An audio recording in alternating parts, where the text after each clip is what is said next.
നിങ്ങൾ രണ്ടുപേരും കൂടി പോയിട്ട് എന്തായി? എന്താ മീനാക്ഷി പുറത്തു ചാടിക്കാൻ വല്ല ഉപായവും തെളിഞ്ഞോ? തെളിഞ്ഞു. ഇപ്പൊ നമ്മൾ ഉപയോഗിക്കുന്ന കരു രാജരത്നത്തിന്റെ മരുമകൻ മുരുകൻ തന്നെയാണ്. ഞങ്ങൾ മുരുകനെ കണ്ടിരുന്നു. മീനാക്ഷിയുടെ അറയിൽ ഒരു രാത്രി കടന്നു കയറി അവളെ അപമാനിക്കാമെന്ന് മുരുകൻ സമ്മതിച്ചിട്ടുണ്ട്. മുരുകൻ മീനാക്ഷിയുടെ അറയിൽ പ്രവേശിച്ച് അവളെ കീഴ്പ്പെടുത്തുമ്പോൾ നമ്മൾ പച്ചേമാൽ ചേട്ടനെയും കൂട്ടിപ്പോയി വാതിലിൽ മുട്ടുന്നു. മുരുകൻ തന്നെ വാതിൽ തുറക്കും. മീനാക്ഷിയും മുരുകനുമായുള്ള രഹസ്യബന്ധം ഇപ്പോഴും തുടരുന്നുവെന്ന് പച്ചേമാലേട്ടന് ബോധ്യപ്പെടുകയും ചെയ്യും. എന്തു പറയുന്നു? പദ്ധതി കൊള്ളാം. പക്ഷേ എത്ര കണ്ട് വിജയിക്കുമെന്ന് കണ്ടറിയണം. ശിവകാമി, വിഘ്നം വരുത്തുന്ന വാക്കുകൾ പറയരുത്. നമ്മുടെ ഈ ശ്രമം വിജയിക്കണമെന്ന് പ്രാർത്ഥിക്കും. പ്രാർത്ഥനകൾ ഏറെ കഴിഞ്ഞതാണല്ലോ. വിളക്ക് തെളിയിക്കലും തൊഴുതു പ്രാർത്ഥനയൊന്നും ഇല്ലാത്ത നമ്മൾ പ്രാർത്ഥിച്ചിട്ട് കാര്യമില്ല. എന്നാലും പ്രാർത്ഥിക്കാം. മീനാക്ഷിയുടെ പൂജാസ്ഥാനത്ത് പോയി മീനാക്ഷി ഒടുക്കണേ എന്ന് വെറുതെ പ്രാർത്ഥിക്കാം.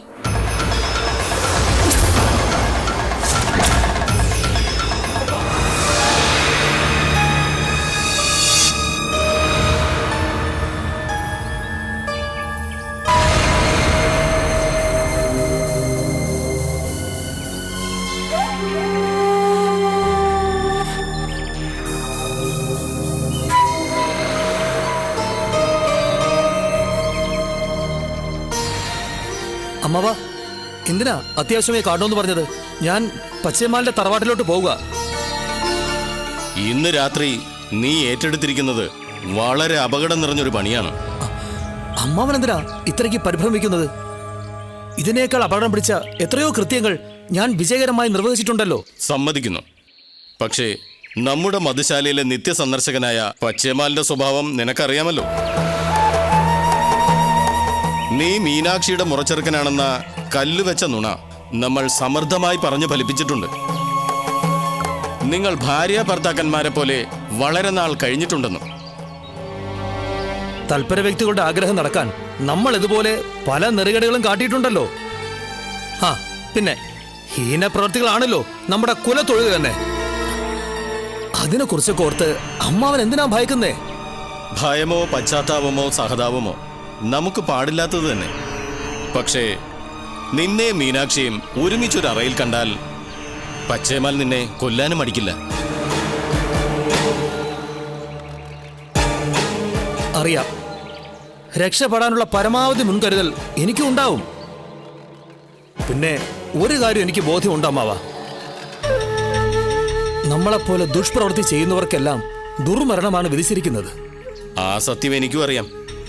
അമ്മാവന് ഒരേ ഒരു ആശ്രയവും സംരക്ഷണവുമായ നിനക്ക് എനിക്ക് മുമ്പേ ദുർമരണം സംഭവിക്കരുതേ എന്ന പ്രാർത്ഥനയാണ് എനിക്ക്.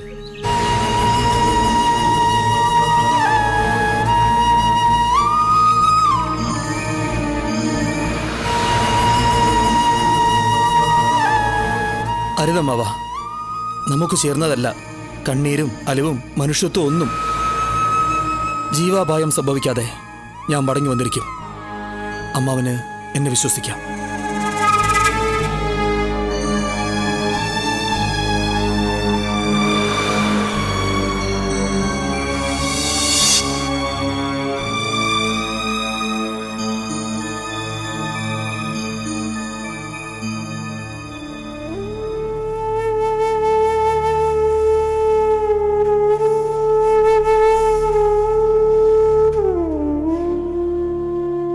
അമ്മേ, നേരെ ഒത്തിരിയായിട്ടും അമ്മ കിടക്കുന്നില്ലേ? ആ, കിടക്കാം. അമ്മേ, ഞങ്ങൾ ഉറങ്ങാൻ പോവാ. മോളെ മീനാക്ഷി, മാപ്പ് ചോദിക്കാൻ പോലും ഈ അമ്മയ്ക്ക് അർഹതയില്ലെന്നറിയാം. വേലക്കാരിയുടെ സ്ഥാനം കൽപ്പിച്ച് നിന്നെ അടുക്കളയിൽ ഉറങ്ങാൻ കിടത്തിയത് ഈ മഹാഭാവിയായ അമ്മയാണ്. താങ്ങാനാവാത്ത കുറ്റബോധമുണ്ട് മകളെ. അരുതമ്മേ, ഒരു തറവാടിന്റെ ഏറ്റവും കാതലായ ഭാഗം അടുക്കളയാണെന്ന് വിശ്വസിക്കുന്നവളാണ് ഞാൻ. അവിടെ അന്തി ഉറങ്ങുന്നതിൽ സന്തോഷമേ ഉള്ളൂ.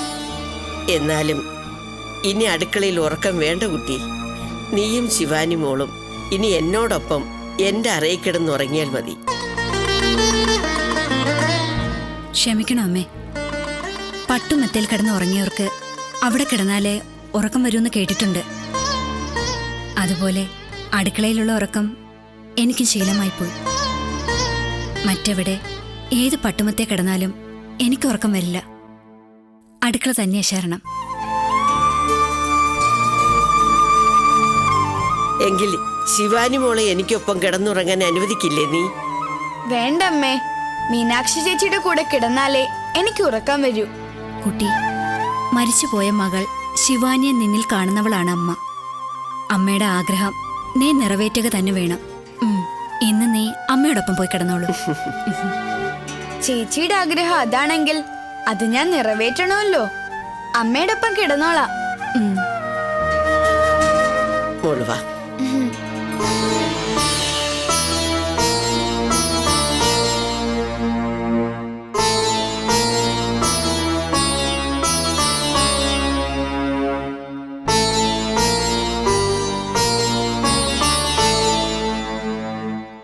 വാ മോളെ, കിടന്നോളൂ കുട്ടി, കിടന്നോളൂ.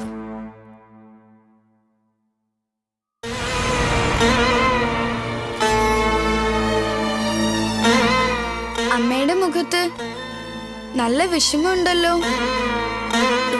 മീനാക്ഷിയുടെ കിടപ്പ് അടുക്കളയിലാണെന്ന് ഓർക്കുമ്പം അമ്മയ്ക്ക് വലിയ വിഷമമുണ്ട് കുട്ടി. മീനാക്ഷി ചേച്ചി അടുക്കളയിൽ തന്നെ കിടക്കണമെന്ന് വാശി പിടിച്ചത് അമ്മയല്ലേ? എന്നിട്ടിപ്പോ വിഷമിച്ചിട്ട് എന്ത് കാര്യം?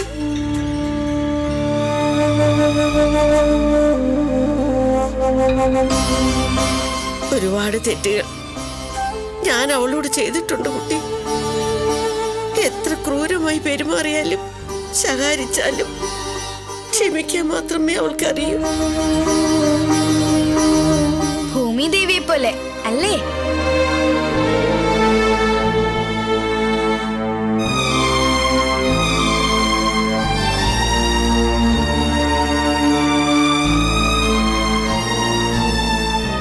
എല്ലാം ക്ഷമിക്കുന്നവളാണ് ഭൂമി ദേവിയെന്ന് നിനക്കെങ്ങനെ അറിയാം? പറഞ്ഞു കേട്ടിട്ടുണ്ട്. ശിവകാമി ചേച്ചിയെ പോലെ ഒരു മകളെ കിട്ടിയ അമ്മ ഭാഗ്യമില്ലാത്തവളാ.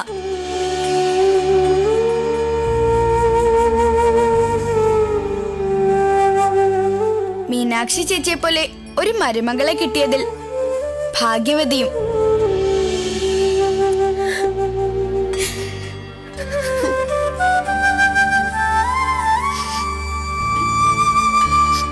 അമ്മയുടെ തെറ്റുകളൊക്കെ അമ്മയ്ക്കിപ്പോ മനസ്സിലായി തുടങ്ങിയല്ലോ. ഇനിയെങ്കിലും മീനാക്ഷി ചേച്ചിയെ അമ്മ സ്വന്തം മകളെ പോലെ സ്നേഹിക്കണം. അമ്മയില്ലാത്ത ചേച്ചിക്ക് ഒരു അമ്മയെ പോലെ തുണയാകണം.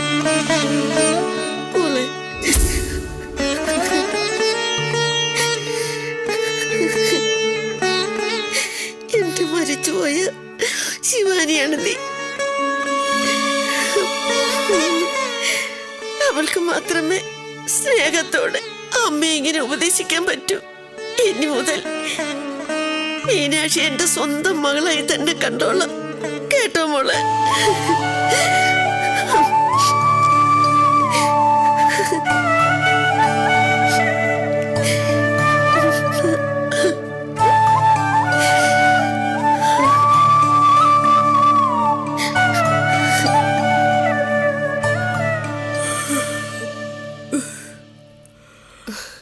ഇത്രയും നേരമായിട്ടും ആ മുരുകനെ ഇതുവരെ കാണുന്നില്ലല്ലോ ശിവകാമി. ശോ, ഇന്ന് രാത്രി വരാമെന്ന് അവൻ സമ്മതിച്ചിരുന്നതാ. ഹോ, എന്ത് പറ്റിയോ ആവും? രാജരത്നത്തിന്റെ മരുമകനല്ലേ ആ മുരുകൻ. അവന് മദ്യസേവ ഉണ്ടാവുമല്ലോ. ലഹരിക്ക് അടിപ്പെട്ട് എവിടെയെങ്കിലും വീണു പോയതാവും. അതിനൊന്നും സാധ്യതയില്ല. കൈ നിറച്ച് പണം കിട്ടുന്ന പണിക്കല്ലേ അവനെ വിളിച്ചിരിക്കുന്നത്. അവൻ ഇപ്പൊ വരും. മുരുകൻ വന്നിട്ട് എന്താ കാര്യം? മീനാക്ഷിയുടെ അറയിൽ മുരുകനുണ്ടെന്ന് പച്ചൈമാൽ ജ്യേഷ്ഠനെ ബോധ്യപ്പെടുത്താനല്ലേ മുരുകനെ വിളിച്ചിരിക്കുന്നത്. അതിന് ജ്യേഷ്ഠൻ തറവാട്ടിൽ എത്തിയിട്ടില്ലല്ലോ. എനിക്ക് വല്ലാതെ ഉറക്കം വരുന്നുണ്ട്. ഞാൻ പോയി കിടക്കട്ടെ. കിടക്കാനോ? എന്റെ കാര്യത്തിന് വേണ്ടി മാത്രമല്ല, നിന്റെ കാര്യസാധ്യത്തിനാ നമ്മൾ ഈ പാടുപെടുന്നൊക്കെ. മുരുകൻ വന്നിട്ട് കിടന്നാ മതി. മുരുകൻ വരുമ്പോ എന്നെ വിളിച്ചാ മതി.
നേരമായിട്ടും ഇയാളെ കാണുന്നില്ലല്ലോ.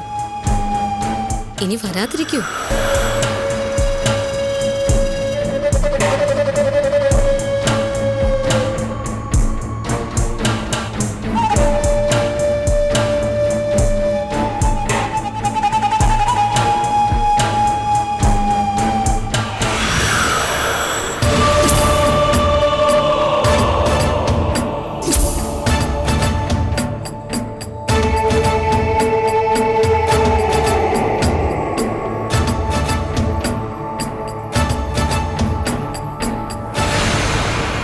വാക്കിന് നെറി വേണം മുരുക.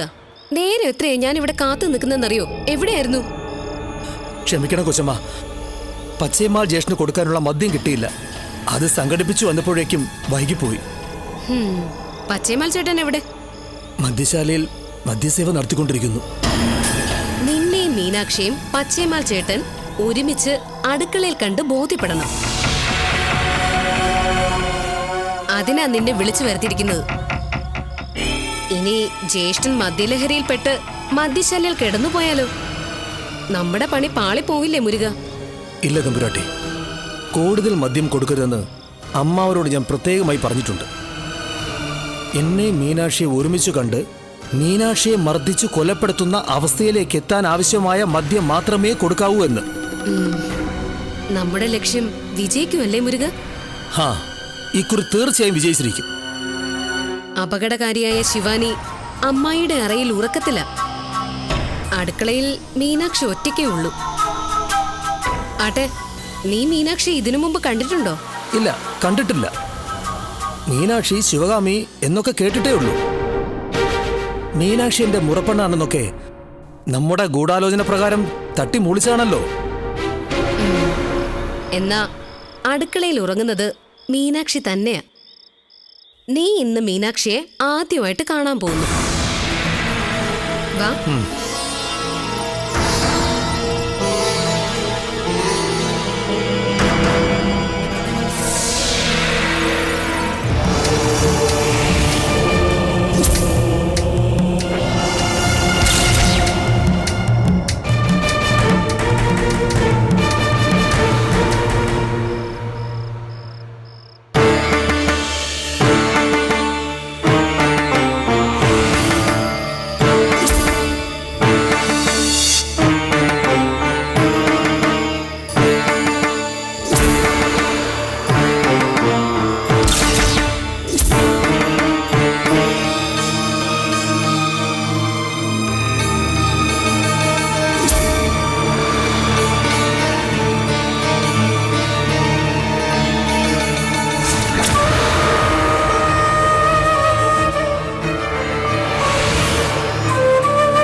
ദേ ഇതാണ് അടുക്കള.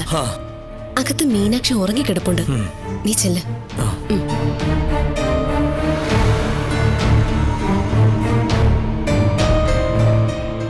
പച്ചയിമാൽ ജ്യേഷ്ഠൻ വന്നാലുടൻ ഞാൻ കാര്യങ്ങൾ ധരിപ്പിക്കും.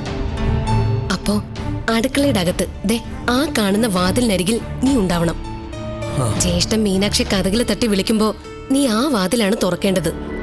ശരി കൊച്ചമ്മ. സാക്ഷിട്ടോ സാക്ഷിട്ടോ.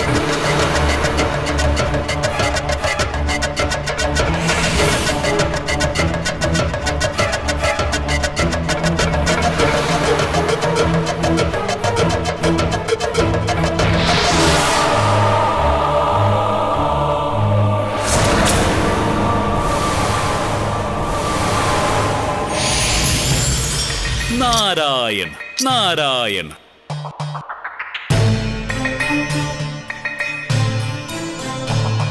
ദേവീ ദേവന്മാർക്ക് നമ്മുടെ പ്രണാമം. പ്രണാമം ദേവർഷേ. നാരദർക്ക് എന്തോ പ്രത്യേക വിശേഷം അറിയിക്കാനുണ്ടെന്ന് തോന്നുന്നു. അതേ നടനപ്രഭു, നാം ഭൂലോകത്തിലേക്ക് യാത്ര പുറപ്പെടുകയാണ്.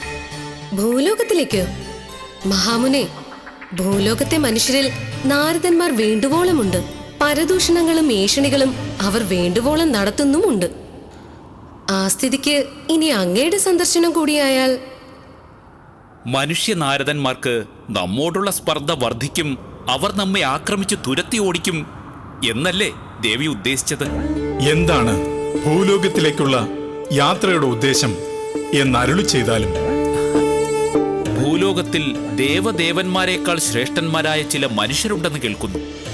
അവരുടെ ശ്രേഷ്ഠത പരിശോധിച്ച് മനസ്സിലാക്കുകയാണ് നമ്മുടെ ലക്ഷ്യം. നന്നായി, മഹത്തായ ലക്ഷ്യം. പക്ഷേ നമുക്ക് ഭാരം സൃഷ്ടിക്കുന്ന ഒരു പ്രശ്നവുമായിട്ടാകരുത് നാരദരുടെ മടക്കയാത്ര. ആ പറഞ്ഞതിന്റെ പൊരുൾ നമുക്ക് മനസ്സിലായില്ല. പ്രത്യേക പൊരുളൊന്നും ഉദ്ദേശിച്ചു പറഞ്ഞതല്ല. അങ്ങ് ഭൂലോകത്തേക്ക് പൊയ്ക്കൊള്ളുക. നാരായണ നാരായണ. യാത്രാമംഗളങ്ങൾ നേരുന്നു.